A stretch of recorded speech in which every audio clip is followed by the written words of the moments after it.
We are doing today a special collaboration with the Cybint Solutions, an Israeli company that is an expert in what it regards to cybersecurity and cyber threats. We're very glad that you are joining us today. This kind of webinars is really a joint collaboration among companies and ministries. It's not an easy thing, not an easy task, but we are here and we are very glad you are joining us. Today we have a very special lecture. Mr. Roy Zur, who is CEO of Cybint Solutions. He's an expert on the field, and he's going to lecture to us on this field, and we hope you're going to enjoy it. Without any other delay, Roy, the floor is yours. My name is Roy Zur. I'm the founder and CEO of Cybint, and today we're going to discuss cyber crimes and cyber attacks in the context of coronavirus. And when we think about the context of the coronavirus, the main issue is around, the health challenges. Now, unfortunately, I'm not a health expert, but what's interesting is that in the context of these health challenges, we are starting to face other types of challenges, specifically as the current situation where a lot of people are in either quarantine or have to work from home and learn from home, then it significantly changes the way we work, the way we learn, the way we travel, the way we live. And in a way, it's not a change that is only here for a few weeks. In a way, you can think about this current change as something that accelerates changes that started before, like distant learning, distant working, and it accelerates these changes. So a lot of companies that are now moving to work from home and schools that are now moving to learn from home, in a way, after this pandemic, and hopefully it will be over soon, in some way it will also change their mindset and will make some significant changes in the long term. And what's interesting is when we think about the context, we see significantly the usage of the internet is going up, either for learning or working, but also just for watching, Netflix or YouTube or other streaming services. And when we think about this aspect in the context of cyber crimes and cyber attacks, we understand that when the internet usage is increasing and when more people spend more time online, either studying online, working online, etc., they're actually more susceptible, more sensitive to cyber attacks. Because think about businesses that used to have all their assets and their people working from one location, or maybe just a few people work from home, and now 90%, maybe 100% of the business is working from home. Or a school that had some online courses from time to time, but now 100% of the study environment is going online to different platforms, learning management systems, Zoom platforms, etc. What's interesting when we look at cyber attacks these days, it's not that the number of attacks actually increased, but in the context of coronavirus, we see more or less the same, even some days less than average, but we have much more specific attacks that targets people around the situation, meaning making people believe that they get emails from health organizations or getting emails from their government, and actually this is maybe a malicious email with a virus like a malware on it or a phishing scam, etc. And what I'm going to show you in this webinar is the specific threats that you need to be aware of. And then you can share it with your peers, with your students, if we're talking about education institutions, colleagues, etc. And you could think that, hackers and, let's call them cyber criminals, would avoid attacking specific organizations because these organizations are now helping with fighting the health crisis, etc. But unfortunately, most hacking groups, most cyber criminal groups, they're there mostly for the money, and they're mostly for their own benefit. So they keep doing what they're doing and actually targeting organizations that are more sensitive right now. For example, if they target a hospital or a health organization right now, they assume that because it's time of crisis, then this organization will be more, I would say, that lean towards actually paying a ransomware or paying something for an attack, and I'll show you the examples. And let's start with covering some examples of the most typical attacks that we see right now. So the first type of attack that we see that is increasing significantly is what we call phishing. Phishing with P, meaning this is kind of like a phishing expedition in that case, meaning that some person, a hacker, a cyber criminal, is reaching out to you or to your organization to make you do something by pretending to be someone else. So we started seeing that 2 months ago with the COVID-19 coronavirus issue started. We started seeing emails in January coming allegedly from organizations like the CDC or the World Health Organizations, etc., telling you or your students or your colleagues, hey, we have information about people who are confirmed cases in your city. Click here and you can see the cases. And then when you click, you have to provide your credentials. So a phishing scam that asks for your credentials, meaning your username or password, is a very common phishing scam that didn't start now with the COVID-19, but now we see a lot of emails around coronavirus and COVID-19 that are actually phishing emails. So if you get an email that says, hey, there's information about cases, or here are the guidelines from the health organizations, et cetera, you should assume that there are higher chances that this email is malicious, that this email is phishing, than other emails you may receive, especially if this email later asks to receive your credentials. So the guideline here is we never provide credentials to an email link that we receive.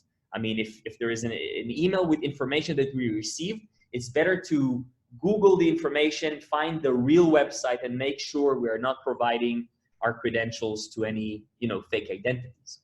But sometimes we are not even requested to provide any credentials. We get an email, and this is another example from Italy on the left side of the screen. They get an email allegedly from a doctor saying there is information about this and that, and there is a file attached to the email. So you're not requested to download anything, to click on anything, but just to download the file, to read the file. And actually, once you download the file, you activate a series of events on your computer that provide the attacker control over your computer. So another very important guideline in that context is never download files from emails you don't recognize. Never download files if you can't trust the email. If you are not 100% sure, it's better not to do that. You can also Google like the type of title of the email, or to see if there are other known scams, because we see a significant peak in these kind of scams right now. Hundreds of percents increase in the number of attacks that send you a link that you need to click or send you a file that you need to download. Now, sometimes the phishing scam becomes more sophisticated, meaning that the phishing scam is actually designed for you. And I want to give you an example that I actually received just yesterday. So just yesterday night, you can see from the date, I received an email. And this email allegedly came from my company's HR department. Now, I'm the CEO and I know the company's HR department, so I know it's fake. However, in other cases, an employee could get this email from Cybint Solutions HR saying, greetings, Roy, blah, blah, blah, never mind. We are the HR department. You need to do this. You can see the expense report that you need to start using. So in this case, I'm a Cybint Solutions employee, and I received an email from Cybint Solutions HR. Now, the same thing can be with your organization name, with your colleague's name, boss name, employee name, never mind. A lot of time, if somebody wants to target you or wants to target your organization, it's very easy to find information about you, either on your company's website or LinkedIn or other social networks, etc. So even if an email is allegedly coming from a known sender, be aware of things like the real email of the sender. For example, in this case, we could see immediately that it's fake because it's coming from this unknown email of 1001 at prototech.com. Never mind, it's not a real email. I mean, it's a real email, but not a real person. So we need to be aware of these small things. Also, if something in the language of the email doesn't make sense, something in the, you smell something wrong. You smell like somebody, is asking for information they shouldn't ask, or they asking you to download things that you shouldn't do. If there is something suspicious, be aware of that thing. And don't assume that you are not important. Because a lot of people that I talk with, when I talk about phishing, they say, well, I'm not that important. Nobody will try to scam me, But the thing is, regardless if you think you're important or not, it doesn't matter. Because when a hacking group, when a cyber criminal is targeting an organization, or it can either be a very wide attack, like just finding the weakest link, and you don't want to be the weakest link, or if they target a specific organization, your school, then they may start with you and just find a way in. If you're the way in, great. And this is something great for them, not for you. So this is something that never assume you're not important, and that's why you won't be a target. In that case, a very common attack that we see right now, sometimes this attack starts from a phishing email you receive. Sometimes it starts from another way, is an attack called a ransomware. So ransomware, the word ransom, somebody is actually asking for money, or let's say for money in return for giving you back your, let's say, assets or your data. So a ransomware is a case where you, for example, click on something, download something, and once you do it, it starts running a malicious software in your computer that actually encrypts your data. And we saw this kind of malware just recently. The NetWalker ransomware is specifically, we see a peak with these kind of attacks these days, meaning that when you download something or click on something that you shouldn't, sometimes this will actually make your files in your computer get encrypted.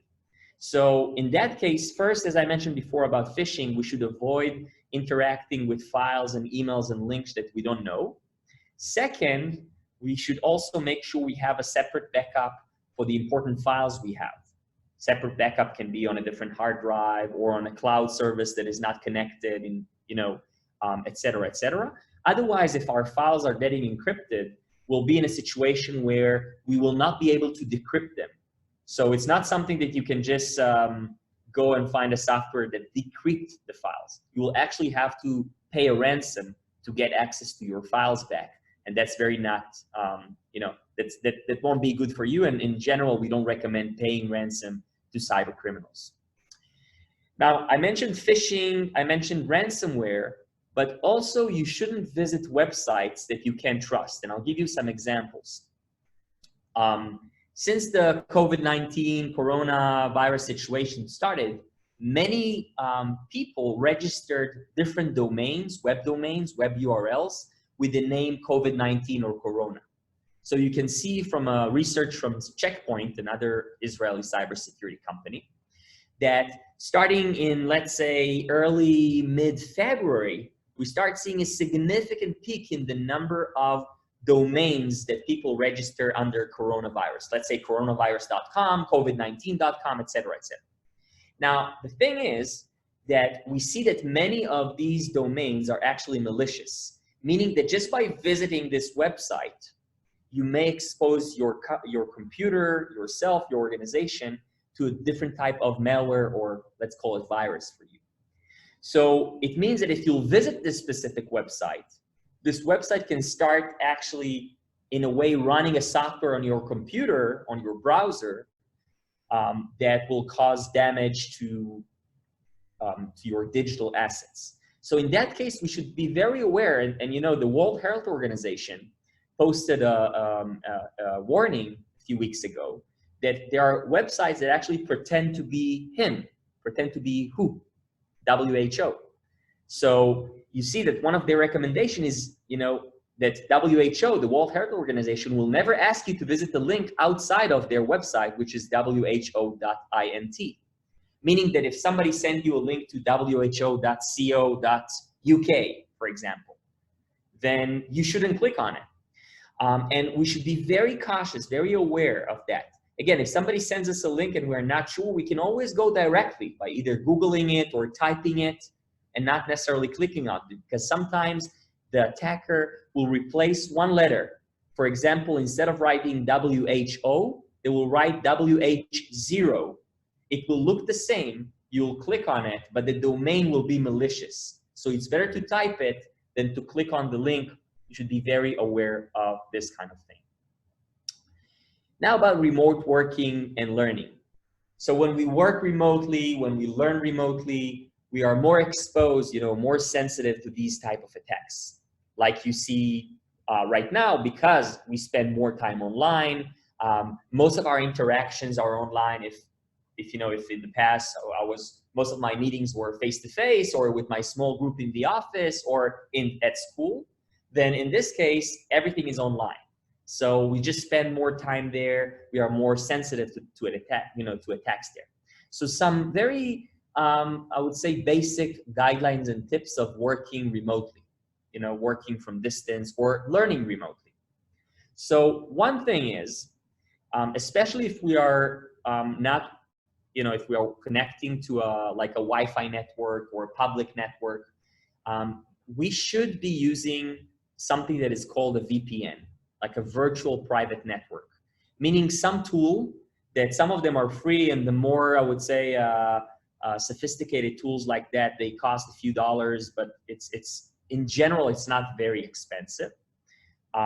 These kind of tools called VPNs, the virtual private network, they actually encrypt your transactions, encrypt your digital transactions, meaning that if I'll send some information online, if I visit some websites online, and these websites are not secured, and you don't always know what a website is secured or not, then the VPN will encrypt the information, and it will be much more difficult for a hacker or for a criminal or someone to see my information. So that's one thing I would recommend, is using a VPN, and there are different, I don't want to recommend a specific VPN, but this is something that you can definitely Google later and see, or use another search engine and see some examples of, common VPNs. Now, another thing that I always recommend, and in this current situation, I think it's even more important, is make sure that all your important accounts are using what we call two-factor authentication, 2FA, two-factor authentication. Meaning that in order to, for example, get into your email, it's not enough to type your password, but if somebody types your password, you also get a text message to your phone or something in your app that actually asks you to verify this entrance in another device. In that way, if somebody stole your credentials, either directly from you or they hacked into another website and download information from there, and some of the information was actually your username and password, then they can't use it to get into your account. It's very important around email addresses, social networks, I don't know, your Facebook, Instagram, whatever you're using, your bank accounts, and other important, I would say, other important accounts you have. So always check if the specific account or system you're using has this two-factor authentication process. And if you're representing a specific school or a business in this call, make sure that your school or business implement that for everyone in the organization. For example, in my organization, in Cybint, in order to get into your email, especially if this is from a new browser or a new computer, it's not enough to write your password. You need to write your password, and then you'll get a notification to your phone, the number approved by the company, saying this is another code you need to enter. And then you can trust this new computer. So it can save a lot of problems once you do the two-factor authentication. Another thing that people are forgetting to do, especially when they work from home or learn from home, is remember that when we learn from home and work from home, then we're not working with the regular computers of our organization. For example, if I'm working from the office, sometimes there's the office computer, or I'm connected to the network of the office, and I'm learning in the computer lab in school, then I'm not using my own device. Now, when we're using our own devices, we usually don't have, or a lot of time we don't have this IT department that will make sure that our computer has the firewall, an antivirus, and all the most updated security patches, etc., etc. So think about your phone and think about your computer right now as a target. And you need to make sure that you update if some app or some devices ask you to update a security update, update the security update. Don't keep postponing it to a later time, because then your computer is sensitive. Yeah, I know you need to restart your computer, but it's important. So do that, make sure if you're using Windows, for example, make sure that you either have an antivirus or at least the Windows Defender, active firewall. These basic things, again, they will not 100% protect you, but they will minimize the chances that you will be the weakest link. Now, another thing about learning from home, working from home, I want to give the Zoom example. So I'm using now the Zoom platform. Just before the discussion, but just before we launched the session, I asked Damien, I asked the team from Ashav to make sure that there are some basic guidelines that will prevent a person or someone to hijack the discussion, for example. And sometimes we think about these platforms, we forget that once we have a lot of people in one meeting, and we share the Zoom link, some uninvited guests may join, and we should be aware of that. So if we have a private meeting, this is not a private meeting, so we are open to have everyone, but we have a private meeting, we need to make sure that either we are not using just an open Zoom link that everyone can use, maybe we add a password to the Zoom link, maybe we make sure that only invited guests can join. And I would recommend going to Zoom. Just posted a few days ago their guidelines, specifically if you're using Zoom, but it's also for other platforms. And we, Cybint, will post later this week or early next week, we'll post a guideline for different platforms, including Zoom. Now, another thing that is important, especially if you're working with, let's say, students or employees in your team, or you are one of the team members, is also taking in consideration issues of privacy. So, for example, both Zoom and Teams and other platforms allow you to blur your background. So I made sure that right now in my background, I'm not sharing anything sensitive. But we saw cases where people that are less used to use this platform, kids or older people or some other people that just don't use, used to use this, are not fully aware that their environment is exposed. So their privacy is exposed. And this is something that sometimes privacy is as important as security. So some features that both Zoom and Teams, that is Microsoft platform, and other platforms allow you is to blur your background, or to add a background that will kind of mask whatever you have behind you. And this is something that I highly recommend using, especially when we involve, I don't know, kids or a lot of people in one meeting, which they may be less aware of their privacy. So a few other things we need to take in consideration in these times is the context of fake news or disinformation, misinformation. So different research shows that in this time of uncertainty with coronavirus, but it's true to other times of uncertainty, it makes people, it leads people to believe or tend to believe more for misinformation and disinformation. And we need to remember that some entities are taking advantage of it. So the only tip I can give you around that, or the main tips, is check your sources. If you see an interesting headline that's saying, I don't know, something that is very interesting or very unique or very weird, don't assume it's true. Make sure what is the source.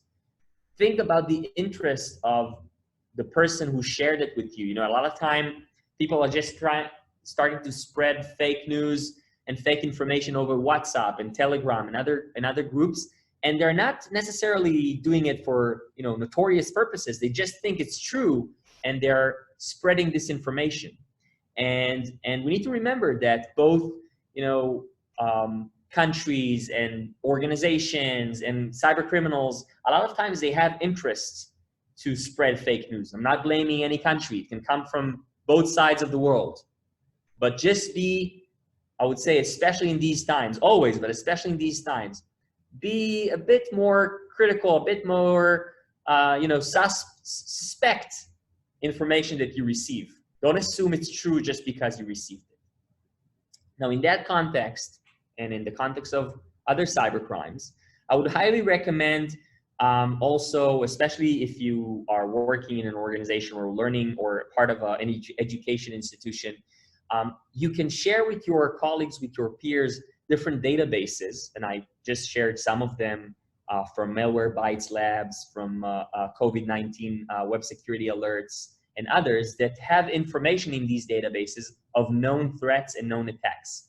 For example, something I shared with some of my peers that are using Android as their phone is, common fake or malicious apps that are now available on Google Play and other app stores that allow hackers to actually make you download an app that you think this app is good for you, but actually this app is either using to steal your information or taking control over your phone, et cetera, et cetera.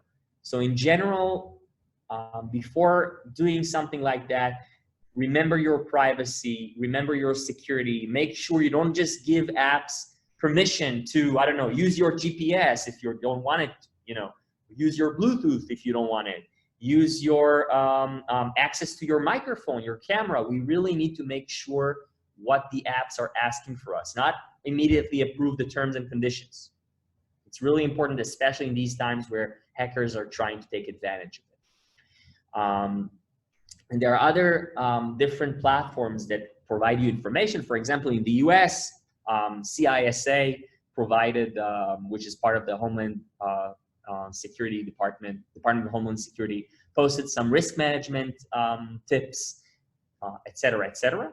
One of the tips that they provided is also around training workers, training students around these types of threats. And the last thing I want to talk about today is about training. And then if you have any questions, you can actually post questions privately to me in the chat, and then I can answer the questions to everyone. So around training, what I recommend is that this webinar was fairly short webinar, 30 something minutes, and we are almost done. You can assume that there is limited amount of knowledge and information I can share with you with this amount of time. But it's really important that we'll invest this time, even if it's only 30 minutes, with our students, with our faculty members, if we are talking about education institutions, or with our colleagues, peers, team members, if we're talking about a business environment. It's really important to make sure we share the relevant information and make sure that people are not only aware of the problem, because a lot of time people are aware of a problem, but it doesn't change their behavior. So we need to create a training that actually makes them feel the pain, makes them feel the threat, and actually help changing their behavior. So not just telling them, don't do this, don't do that. I hope that's not what you felt from my presentation, but actually show them why. Show them the examples, show them the risks, and explain why it is important. Now, from Cybint's perspective, my company, we've decided that during this time, we want to share free content and free information and free training with different organizations around the world. And this is something that together with Mashav and with the Israeli authorities, we will try to share with you information. Again, just giving you some tools and tips that you can share with your peers and colleagues and students to make them less vulnerable for different types of cyber attacks. It's really important that we'll make sure that the training is designed in a way that actually allows you later to track it, meaning that you don't only share with people training, but actually in our platform, the platform that we'll give access to, you can see if people are, more in what's their human risk factor, we call it, based on what they know and don't know and their gaps in knowledge and skills. And the same thing we plan to launch for kids, like with a platform that we call Cyber Squad, which is like a gamified environment for kids, taking the same content that we provide for adults and giving it for kids in a gamified environment that is, I would say, friendlier to the user. So we are almost done, and I'll take some questions now in the chat box, and I'll just read them out loud. And again, you can feel free to stay. We'll take in the next 5 minutes to answer questions. So one question I see: can you tell us how much incognito window in Chrome is safe if we accidentally leave our password? So that's one question. I would say that incognito is not safe. Okay, just to make it very simple. Incognito, what incognito does, it will not save the history of your browsing on your computer. So the history, yes, it will not save it on your computer. However, it does not protect you in other ways, meaning that if you're visiting an unsafe website and you leave your password there, or if you are connected from not a safe network, then this hacker, this criminal, can definitely access your, or definitely see what you've done. So the incognito is not saving you from that. Another question: can we have any check over the fraud emails? Because many times we get emails by the real names, which appear original. So can we have any other way to track it other than checking source? So I would say that, look, sometimes even checking source will not be good enough, because people can actually use some kind of what we call email scamming tools, or tools that will allow them to look like they're using a real email. I can say this: the first thing is check the source. Now, in addition, if this is just an email with no link, no file, nothing to download, then you are at very low risk. So just by getting the email, you're at a very low risk. The question is if you are requested to do something. If you are requested to do something, like click the link, download the file, then before doing that, make sure it's legit. How can you make sure? If you're a part of an organization, I mean, you can first see what is requested from you. If you're a part of an organization, you can ask your IT administrator, or ask the same person that sent the email. You can reply back before you click something. You can use another type of two-factor authentication by just texting this person saying, hey, did you just send me this link? Again, not for every email, especially if it looks suspicious, if it asks you to do something. So this is something, these are some basic tips that you can do. Another question is, what is VPN? So I mentioned it before, and I'll mention it again. A VPN is a virtual private network, meaning it's a tool, it's a software, more likely to say, that once you use it on your computer, then every time you send information from your computer out, for example, I'm visiting a website and I'm typing information on my website, on this website, then before this information is going out, actually, we see the VPN is encrypting this information, meaning that the VPN will take whatever information you are sending, will encrypt it, will kind of wrap it up with a protection layer, and then hackers won't be able, or it will be much more difficult for hackers to see that inside. I see another question. The question is, do antivirus solutions really help? So look, the basic answer is it's definitely not 100% bulletproof, okay? It is important to use firewall, antivirus, anti-malware on your computer. Just make sure you are using a good software that is updated, and don't run more than one antivirus on your computer, because sometimes when you run two in parallel, then they can kind of damage each other.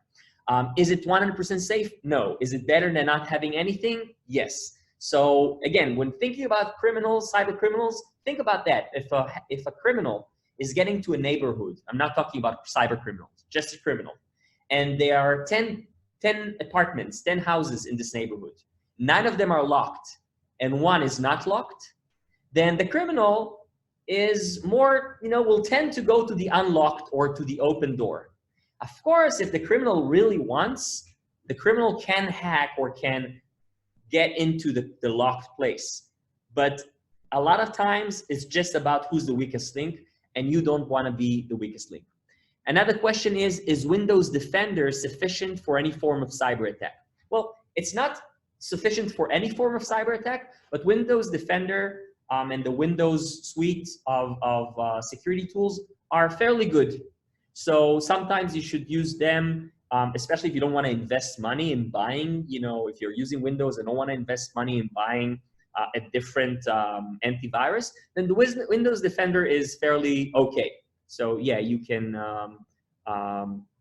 you can use them.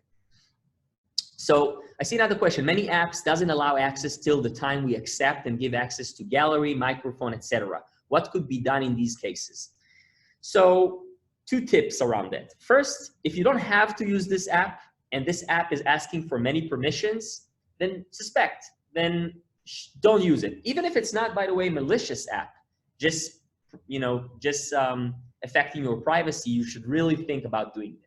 Another thing you can do if you just want to test the app for a minute and you think it's not malicious, you can give them the permissions. Just see if this app is really that important for you that you're willing to give these permissions.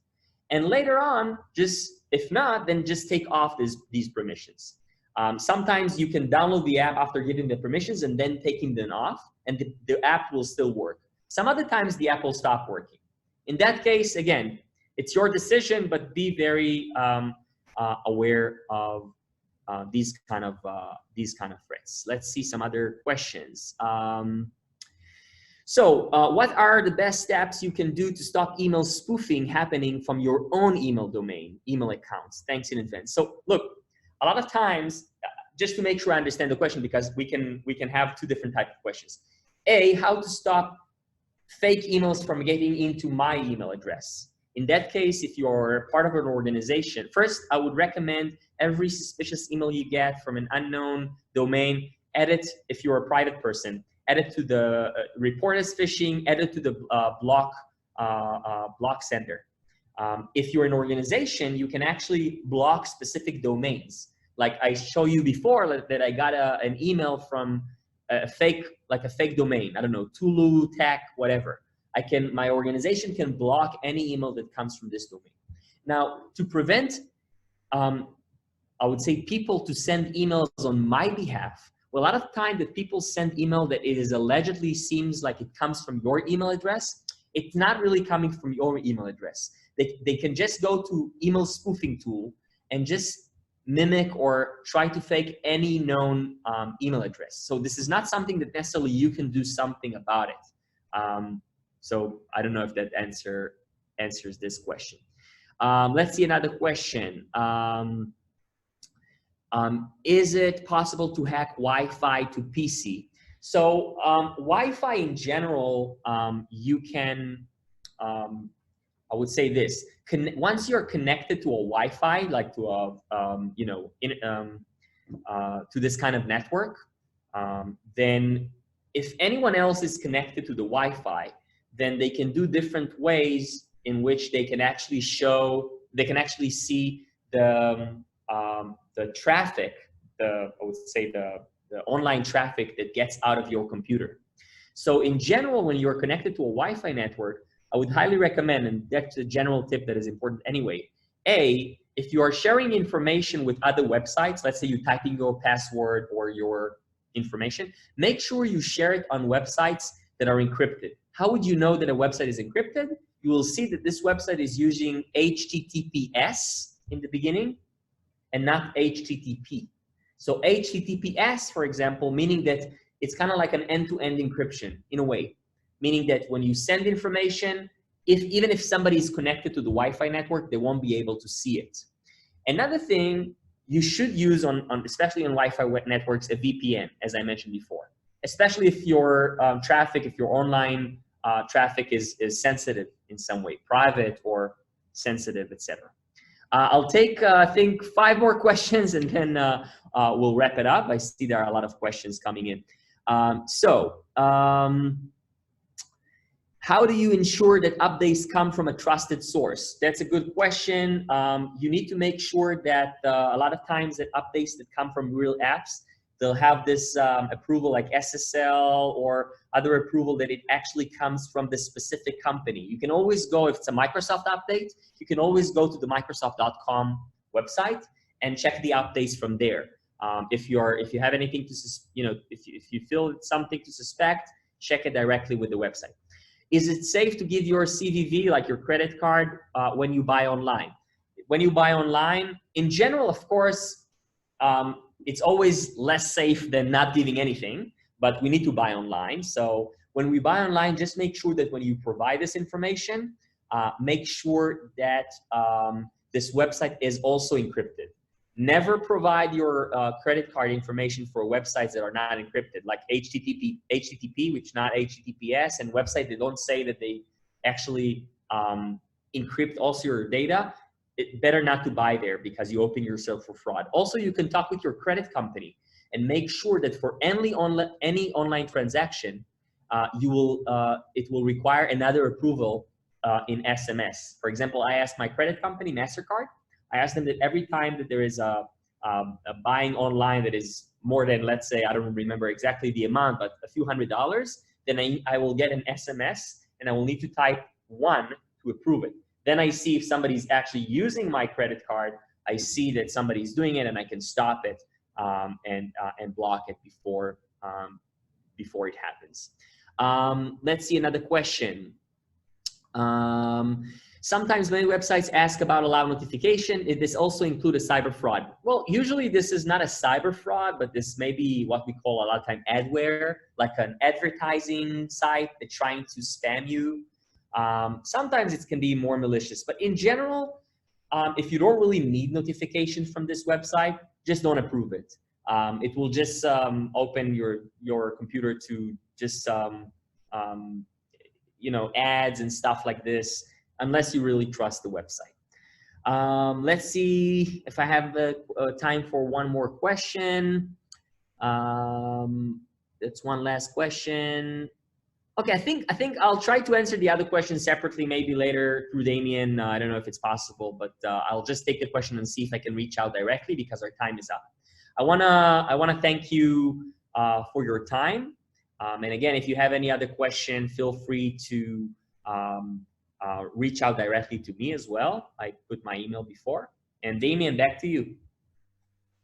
Wow, that was quite amazing. Roy, thank you very much. I think no one, or at least me, we are not aware of how exposed we are. And every time we are more online and more virtually and everything. So I think that was quite interesting and enlightening in some way, because we can actually learn about all these cyber threats that we are exposed to. Again, Cybint Solutions, thank you very much for collaborating with us and share with us this information. You have Roy's email. If you would like more information about them, you can look them on the net. But of course, you can send us an email and we will share with you the contact details. Cybint Solutions, thank you very much. Roy, thank you for all the information. And see you next time.